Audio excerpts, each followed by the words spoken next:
Starting the recording now. And so thank you for those of you who have taken the time out today to come to this technical assistance for the 2015-2016 Nevada Math and Science program grants. We do have a whole bunch of changes that are going to occur this year, so I think it is really important that everybody get to ask questions and so forth. Excellent. So make sure that if you don't want your questions going to everyone and you just want it to go to individuals, you can send it to me and or Dave Brandkamp. So, okay, we're going to go ahead and get started. So, the purpose of the MSP grant, first and foremost, is to increase the subject matter content knowledge for teachers in mathematics and or science. They could be both if you want to do STEM, but again, the main purpose is content knowledge, an increase in content knowledge, which we know directly impacts students, but we're looking at the increase for teachers, not students, for this particular grant. The second thing is obvious that goes into the content knowledge, which is to help improve teaching of mathematics and or science. This year we have been granted $1,134,784, but that goes to administration of the grant, new grants, and we believe there'll be some continuing grants that will be funded as well in the 2015-2016 cycle. So the Nevada Department of Education now has some new goals that are department-wide goals, and the Math and Science Partnership Grant aligns to two of these goals. And so the two goals that we are going to focus on that go with the NDE goals are effective educators serving students at all levels, and all students graduate college and career ready. So inside your math application, you'll see that there is going to be a place where you can write, or the observation will include having a statement or a summary or something on how you would be addressing one of these two or both of these goals from NDE as well. So this year, the 2015-2016, we're going to do a different focus. US DOE has had focusing of different grants through different states for many years. We in Nevada have done K-12 through as long as I can remember. However, we know that there's a really big need, and K-3, we're not finding that foundation and that understanding of numeracy or the underpinnings of science and all of that at the K-3 level. But we also, that as much as we need to in order to set that strong foundation. And also 6 through 8, if the 6 through 8 foundation is not solidified, then we know high school transition is very, very difficult. So for this year, and possibly other years, we will focus on a select group of grade levels to kind of get the impact at those grade levels. We're not saying that 4th and 5th grade and high school are not important or critical grades. We're saying we just need to focus to find out if we could set some of these standards and content and get everybody where we need to be, at least in those grade levels, and move it possibly in the future to other grade levels, depending on how it goes. And we will be reevaluating and looking at it and or just making changes the following year as well. Making sure that you are focused on the Nevada academic content standards in math and in science. That is hugely important. If we're not aligning to standards, then we're not doing what we need to do, which is, teaching our kids the skills and I can't think of the other word I want to use, sorry, knowledge, skills, and abilities, what I want to say, of what they need to know in both of those content areas. And it has to be at grade level. So if you're doing STEM, for example, make sure that you're hitting both the math and the science at that grade level, not previous grade level. So really the focus is looking at this grade level material for both different sections. Somebody asked me a question and I should have changed it up here. It could be both. If you want to do a K-3 focus and a 6-8 focus, having two different groups through the same grant, that's okay as well. So our second requirement that must be included is cross-regional participation as defined by the 3 regional professional learning projects. And again, we mean geographically. Last year we just gave extra points. This year we will be requiring that a minimum of 25% of the people who are participating, so the teachers, must come from a different region than your own region. So if you are in Elko, the region up there, the Northeast, you need to have at least 25% either come from the Southern Nevada RPDP region, or which would include, like Mineral County, Lincoln County, sorry, so forth, stuff like that, in order to meet the requirements this year. Third, a distant learning component. We've never done this before, as is an example of this meeting we're having today. We're trying to do a little bit more with technology to be able to expand and get a bigger bang for our buck. So we're hoping that we can also include a distance learning component into every grant. That does not mean that the Summer Institute or your face-to-faces would go away, but there would be a component where learning would occur, so content knowledge would be occurring via the e-learning. So that could either be video, that could be online, or other creative ways that you may find that you want to do that. But we would like a distance learning component in each application. Number 4, a minimum of 50% of the professional learning provided has to be provided by institutes of higher education. The reason why this is a big deal is, as I went to the National MSP meeting last year, or just a couple months ago, there was kind of a not stated, but an understated idea that 100% of the content delivery was from higher ed. I don't want to go that far, and since they didn't say it was a requirement, I think this kind of meets us halfway. And I know as I was doing post observations with a lot of the grantees for this year, many of them were at the 35 to 40% level anyway. So this is a new requirement this year, even though many of you have been doing very close to this level, if not above this level already. Number 5, we are requiring that you provide the Nevada Department of Education with the deliverable, which has already been a requirement, but we are going to hold 15% of your entire grant funds that you cannot receive until that deliverable is given to us. Now, that should not be a problem for many, many, many of you, because many of you already have deliverables that are ready now, and they're not due until the end of the grant, which is an 18-month cycle. So this should not be a problem, but we will be holding that just because we have had some instances where it has occurred that we have not gotten the deliverable. And when I say deliverable, we need to make sure that this is a teacher-created deliverable, not a preformed lesson or anything that you use to teach it, or a PowerPoint you use to teach with, but something that teachers have created from the content knowledge that you have given them during this workshop and this opportunity. So by having this professional learning, what did your teachers create that other teachers across the state could be using to help them further content knowledge of other teachers as well? So the timeline. Applications are due on December 30th. I know that gets into the Christmas time, but again, we will accept them prior to that time as well. We just didn't want to shorten it for you. We wanted to give you as much time as possible, but this does not mean we want to take any of your Christmas breaks or anything like that. So please feel free to send them earlier than this date. However, they are due December 30th at 12 p.m. So that we have that as well. There will be a different review of proposals this year. We're going to have actually an extra step. First, we're going to, when you send them to me, I'll do a technical quality review and make sure you have all the components.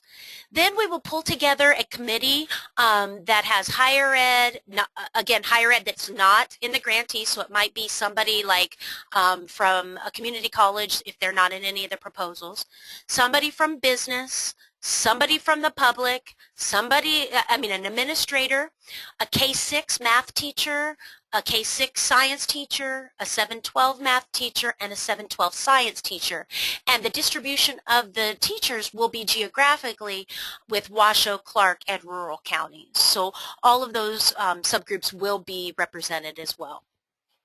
But then the new part this year is the committee the grants that they will suggest to be funded will also have a second tier where we would like a presentation, not a formal anything, but just where we could ask some questions and make sure that everything that what it was said in the proposal and the direction of the proposal is what the intent of the group thought that that's, or if they have any questions of a new direction or something that needed to be changed, or if they have any budget questions, any of that would be available in that presentation page spot, which will occur in February of 2015.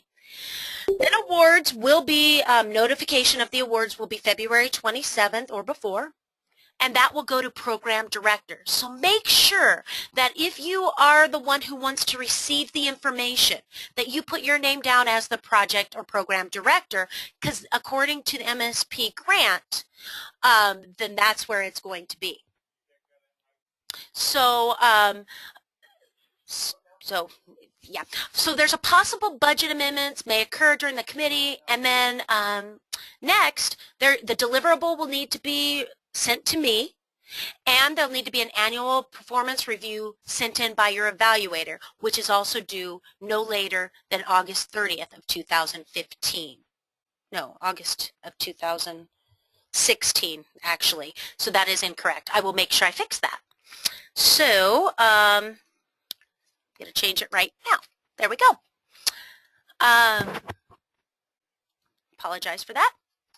All right, so the MS Review Committee, I kind of already went over this, but just so you also have it written down so that you know who's going to be there.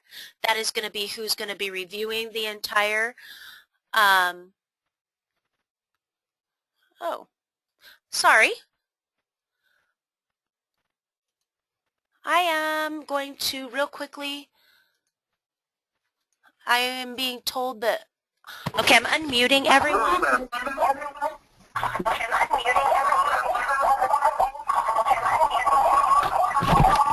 Can you guys hear me? Yep. It's really garbled on my side. Okay, I see that this is not. How about if I mute all? Can you guys hear me now? Can somebody tell me in the chat? Okay. Can you see my, can you see the PowerPoint? Oh, got it. Okay. Excellent. Thank you so much. I apologize again. As this is our first time, we're trying to figure it all out, so I apologize again for that. All right. So, again, just to go through the review of applications, first I'll do a technical review. Second will be the MSP Review Committee using the rubric to evaluate each application, which you have inside the RFP. The rubric is in the back. Now, there have been changes from last year, so make sure you look at that and adhere to those specific changes as well. So they are new this year. Thirdly, I talked about that presentation piece after the committee has selected those who will go forth that they would like to see funded. Next, my computer just froze. So there we go. Budget, again, and this is the same as last year, is based on teacher participation. So if you state in your grant that you're going to have 90 teachers and you'll only have 80, well, that's okay. It's just you won't be able to purchase books for those 10, and you won't be able to purchase supplies. You won't get refunded those unless you had them and they dropped last minute. Then, of course, obviously, there's that, unforeseen circumstances we know has happened. However, you'd like to, if possible, to add those new people to any follow-ups. That always helps as well. So just kind of make sure that you have that and keep that in mind. You cannot add expenses that were not requested in the original application. For example, if you have extra funds and you see that there's a conference that's going to go on next month and you cannot use those funds to then go to that conference. It can only be moved around for things that were in your original application. So sometimes maybe printing costs more and you can move funds to those kind of budgetary areas, not something that's brand new. Travel is only pre-approved travel, so if you have people from a different region coming to a meeting, then that travel obviously would be pre-approved in your application. The review committees may fund less than asked for in your proposal, so just kind of keep that in mind. Don't pad it too much though, because sometimes, they look and say, oh my gosh, this is $400,000, it's way out of line, or they might look at it and say, oh, okay, they've been fiscally conservative and this all looks great. So just keep that in mind as well. 50% of the funds, like I stated before, will be held until the deliverable is received by NDE, even if you've spent them. If you get to that 15% piece, we won't spend down to that until after the deliverable is sent, but that shouldn't be a problem, like I said before, because you have 18 months to get this in. Obviously, that most of the work is done in the first 12 months, so that should help with those extra 6 months there. The evaluation rubric has all of these components here. Commitment and capacity of partnership. Who is going to be working with you? How are they going to be helping? Make sure you have that 50% of Institutes of Higher Learning in this section. Collaboration outside of applicant region. Again, this is that 25% outside of the geographic regional professional development area. That doesn't mean that you have to partner with RPDPs, but you can. In fact, we always welcome any collaboration across the state, but it is not a requirement. The requirement is that participants are in those other regions. The needs assessment needs to be done that is bigger and larger scale than just the CRTs. You need to have something that states why something, it could even be perceptual data that teachers are saying they need this or that, but there has to be some needs assessment done, not just, oh, we think fractions are hard.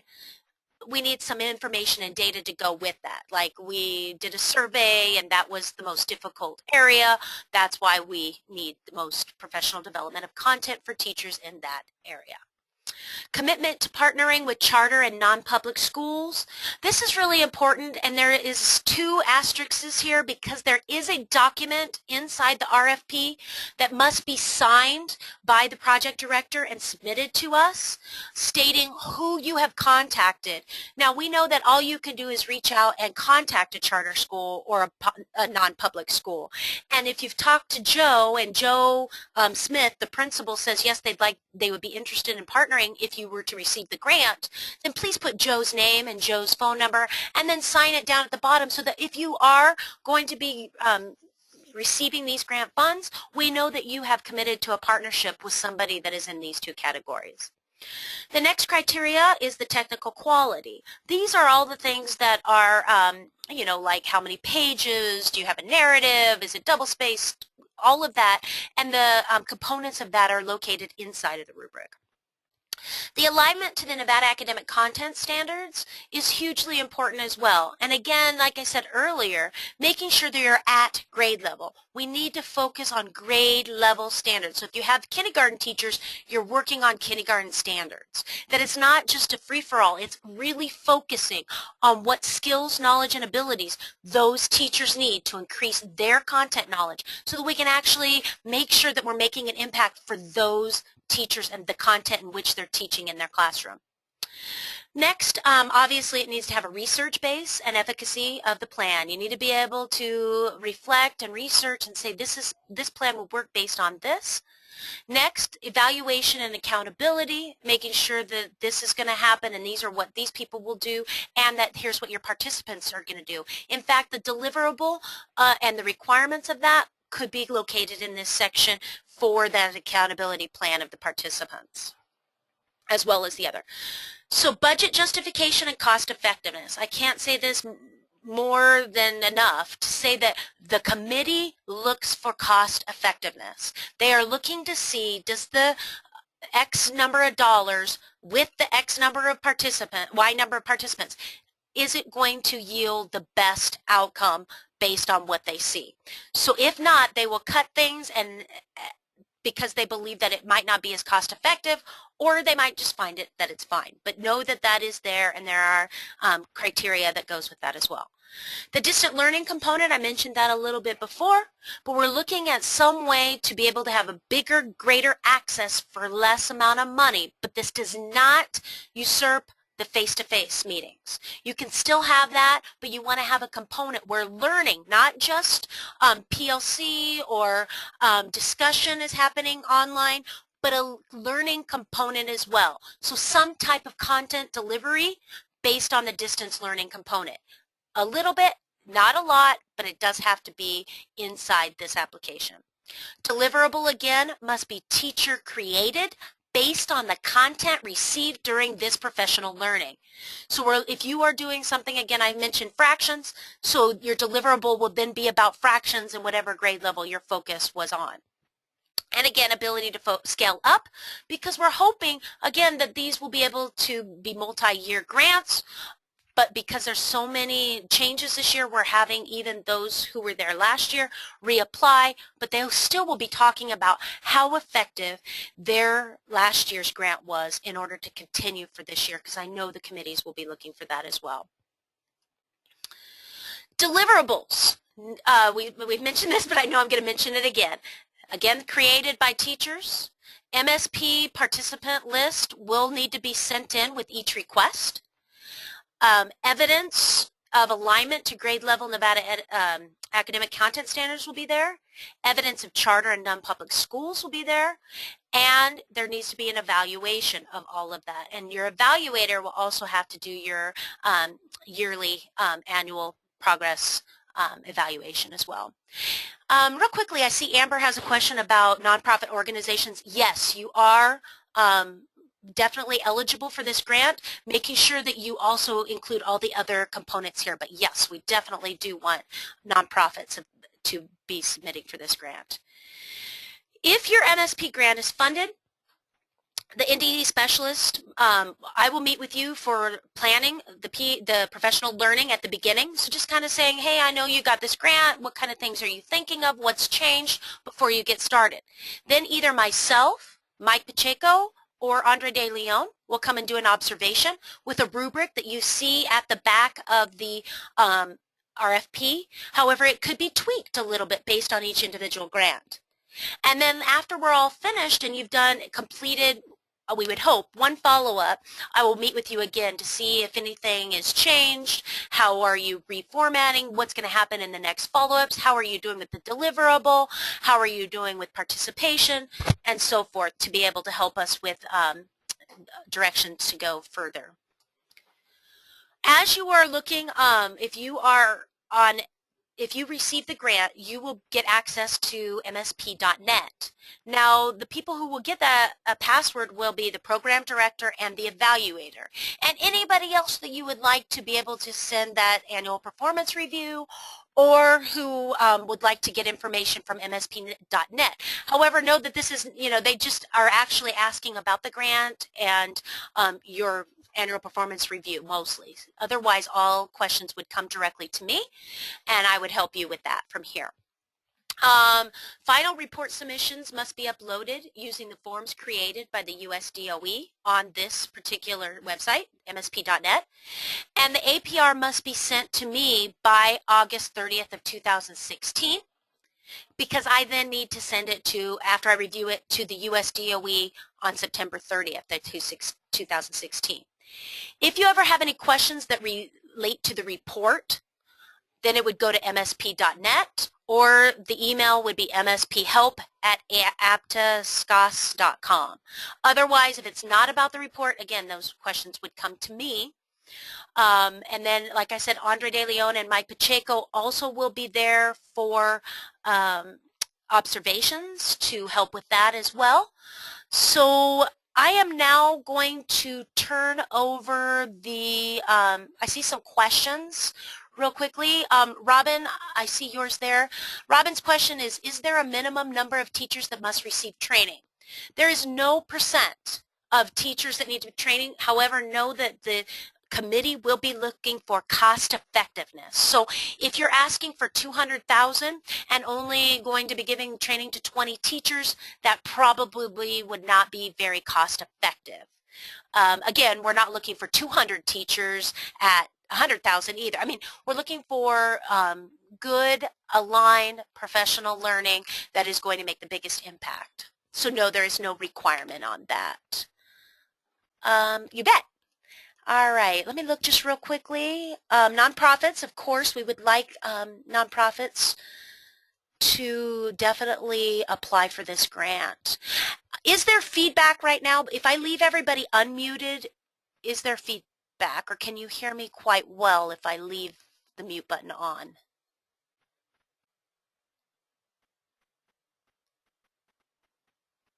Are we okay with the mute button on?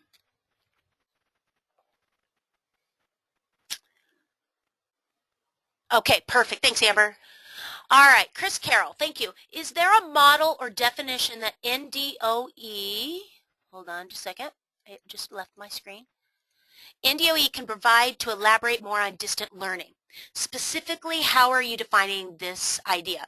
So we're just looking for, Chris, some way that content can be delivered via video or computer to decrease cost of travel, not for the entire professional learning, but for a portion of it. So say a follow-up. You might do a 4-hour follow-up, and 2 hours or an hour could even be electronic discussion of, content delivery from somebody.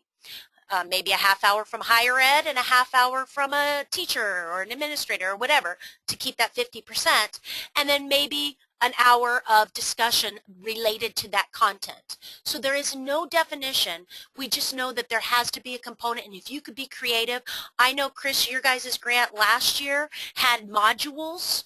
That could be a way to do it. There just would have to be a way that you would have to ensure that all teachers, and I know you did, would make sure that they're getting that content, and they have to do something to show that they've learned that content, whether it's an activity that they do at the end that they must submit, or a forum for discussion, or whatever. But a piece of it would just be conducted through that e-learning or distance learning or video learning to help cut down on the costs. How does the new application impact those of us who received an award last year and want to scale it up and reapply?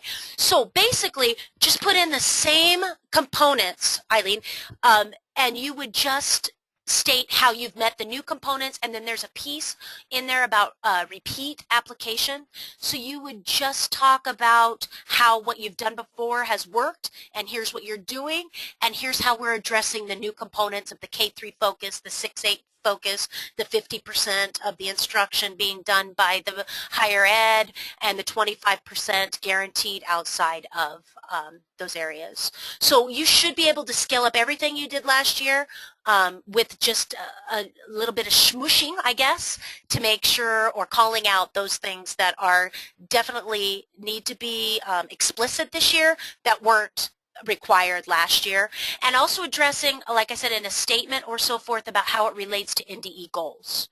And that's new this year as well. So that should be definitely doable.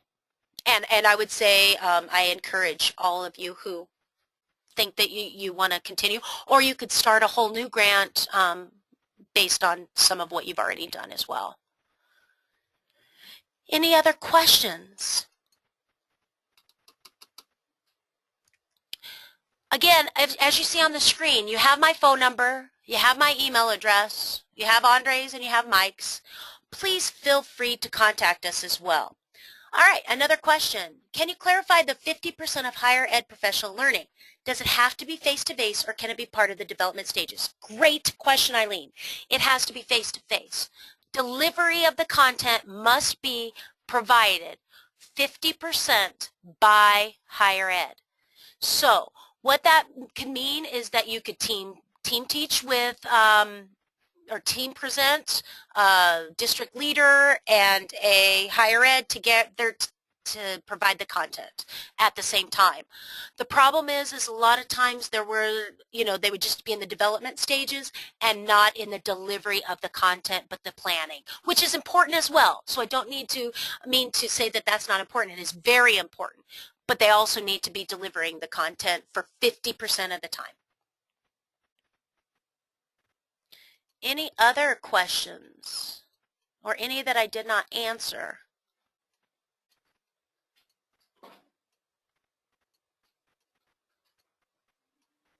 I'm having wait time, I hope. Okay. I think we feel very comfortable with the idea. I just want to review the review team thinking distant learning is a video of an expert talking. No, and that's really important. And that will be very, I will be giving this same exact presentation to the committee before we begin. So that they understand what distance learning is as well. So just to make sure that that is not going to be the case. And I think you bring up a really great point, Chris, that I think when even higher ed is presenting, it's not intended to be a lecture format for 50% of the time. Obviously, we want them to do what is good instruction, which doesn't include only up there sage on the stage kind of format. So even though they're delivering content, they also need to be, doing all of the other components of a good lesson design. So that's very, very important. I want to make sure that that's reiterated as well. And obviously, that would be talked about with the Institutes of Higher Ed in the planning stages. For those of us applying for the first time, would sample proposals be provided that have received funding in the past? Robin, no. The reason why we don't do that is, I hate to say it, but we change the MSP, or we tweak it every year. And this year especially has quite a number of significant changes. So this is not something that is like one of those USDOE grantees where if you spell one word, you're out automatically. That is not how this grant works. Just make sure you look at the rubric and make sure you look at the question that's being asked, and if you answer those questions, that's all that the review committee is looking for. And again, making sure that you address the cost effectiveness and all of those issues as well. However, I could definitely get you in touch with the people who have received the award before, and you could talk to them about anybody that has great ideas or suggestions. But like I said, the RFP has really changed this year from last year, so even giving you samples of what's been out there in the past would not have all of the components and requirements that we would have this year. Great question. Any other questions? Okay. Was there data used to determine the K3 and 6-8 would be explicit target? If so, what data, so we can best prepare for a learning time? No, there wasn't. We just used, basic research that we've been looking at and foundations of readiness, and that really took us to the governor's agenda, which is K3 and getting ready to be ready to learn by the end of grade 3, and that includes not only reading for content, but also being literate in numeracy and science, just the foundations of that. Yeah, so just to remember those 2 NDE goals that we had, one was teacher effectiveness, which we know if you don't know your content, then you're not going to be very effective, and to be college and career ready. So having K3 set the foundation that if the understanding isn't explicitly taught and we're only talking about procedures instead of understanding, then we're missing the boat on that. And then 6-8, we're seeing a huge drop as students go from middle school to high school. There's a huge transition, and that can be seen on the Nevada report card. And you see a big drop from 8th grade students and high school students. And as many of you know, with high school proficiency going and end of course coming, we need to make sure that students are ready for college and career readiness. We also have a whole bunch of data that states that if students don't go in at grade level into high school, they have a very hard time graduating as well. So no explicit data that we can cite.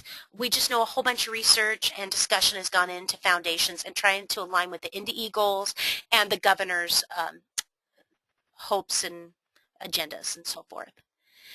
Can you give an award range? Let's see. The award ranges, and again, I'm just going to tell you about what has gone. Last year we had 4 grants, and most of them were in the 200 to 300 range. And again, I'm just giving you an example. Last year we funded about 4, and that's about $1 million-ish was given. Okay. Roger, high need LEA, is that a school or district and how defined? That's a great question, Roger. Really, if we were to just do it by high needs district, it would only be Clark County who would be eligible for this grant. But because we have a number of students who are not meeting targets in all 17 counties, we've been able to expand it to the entire state. So all districts are applicable to apply, and this includes nonprofits that are pulling teachers in from any of those districts as well. So really, we're using the SEA definition instead of the LEA to allow for that wider range so that we wouldn't just be in one district. You funded 4 last year. Can you tell us approximately how many you received? We received 7 last year.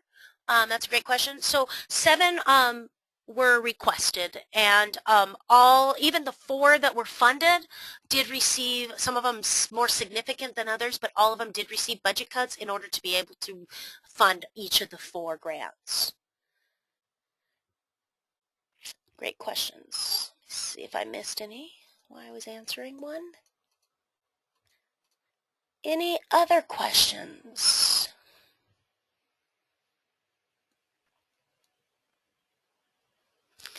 Again, your questions may not come now, but they could come a little later. And again, you have my number and my email. So I will take questions all the way up to, I think I'm on vacation part of that last week right before Christmas, but I will even have access to email and help you out on any of those you have. Another question. Can grant focus on K-3 and 6-8 or should focus on one grade area?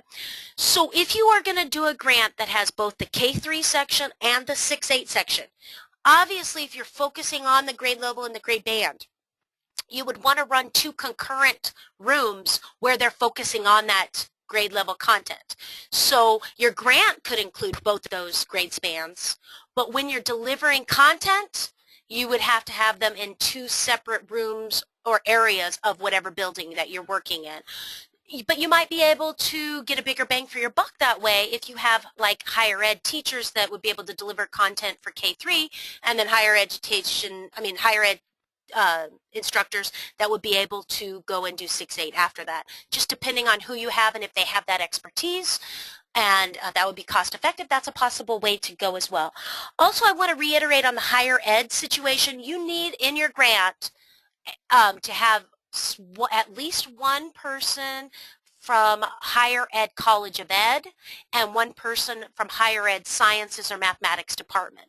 So those need to be 2 separate people, and they cannot be the evaluator. So the evaluator is somebody who is not performing any content delivery, and the higher ed 2 instructors or professors or whatever are helping deliver the content 50% of the time. All right. I hope that helps. Any other questions? I think for many of you who have been great grant writers or have done grants in the past, you'll see that this is a very friendly grant to write. We're pretty explicit. We don't try and throw anything at you that isn't very clearly delineated within the rubric. So it should be there as well.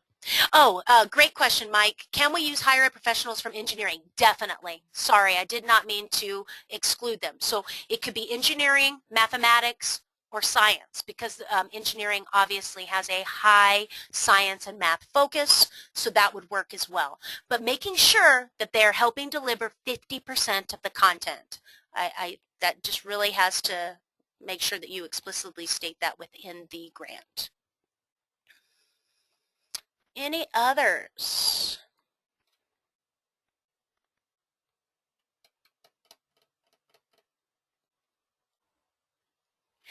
So I think that, again, I think you're going to have more questions as you start writing, and please do not hesitate to contact me at any time. I am here to help and explain anything. Know that my helping on any of the grant questions is not a conflict of interest, because I don't get to be one of the panel members that gets to make the decision, which is kind of cool that I can help and guide you with what I have heard and seen in the past from the committee members.